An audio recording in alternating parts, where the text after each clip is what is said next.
Hello. In this video we're going to build on our knowledge from question 7. Question 7 was the point that if we have the midpoints of a triangle, MN and P, what are the values of A, B, and C? And we showed that we could use the midpoint formula to do a whole bunch of algebra here, which is well within our scope. However, not something you'd probably dive into on a test because it is quite tedious, not at least at this level. But I want to show that there's actually a really quick way to do this problem. And this is the great thing I want to kind of remind people is, algebra is great and it's really important at this stage we develop it, but geometry is really cool and there's lots of neat things you can kind of explore. So let's just take a second here and I'm going to connect these midpoints. If I got this problem and I didn't know what to do, what I'd do is I'd start by connecting these midpoints and I'd kind of sit and think about it for a second. And what I'm going to do before doing anything is I'm actually going to come back to this question, and this was a question that was done a while ago. And pretty standard question. We're given a triangle and we find the length of each side, we find the coordinates of the midpoints of each side and label them, and then we slope of each side and then the slope of each segment connecting the midpoints. And it might seem like a pretty random question, but it was actually very deliberate, and this is why. So let's come down here. So this is my triangle, and notice we have D, E, F. So we have the slope of DF, so here's DF. And then we found the slope of ZY, and look what we see here. The slope of DF is the same as the slope of ZY. So the slope from here to here is the same as the slope from here to here. And also quite interesting is that if we figure out the length of DF and we look at the length of ZY, this is going to be half that length, because we know similar triangles, if we half the length of the sides, therefore this has to be half the length of this.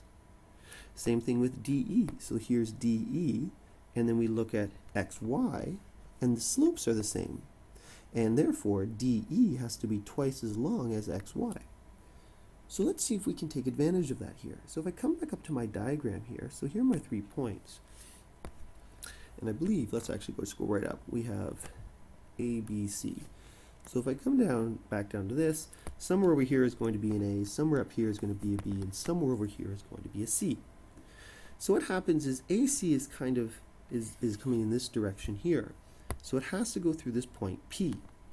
So if we take a look, and let's just change our color here, if we go across 1, 2, and up 1, I'm going to do that same thing here. 1, 2, up 1.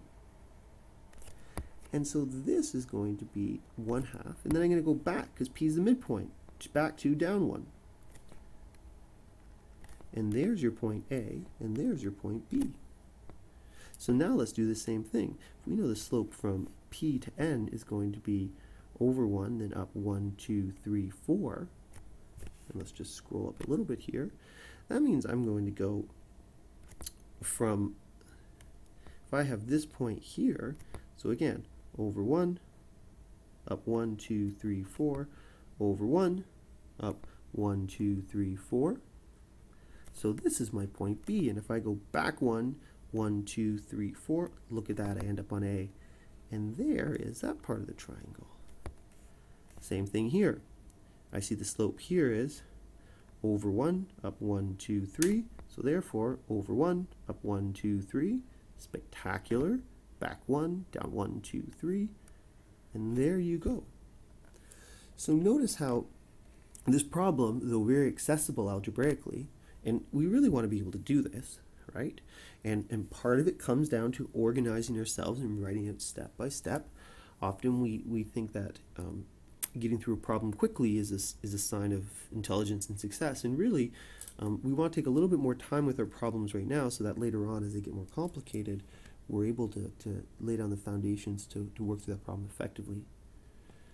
So, like I was saying here, I kind of got lost in thought there. The algebra works perfectly fine, but there's actually a really interesting trick here you can use.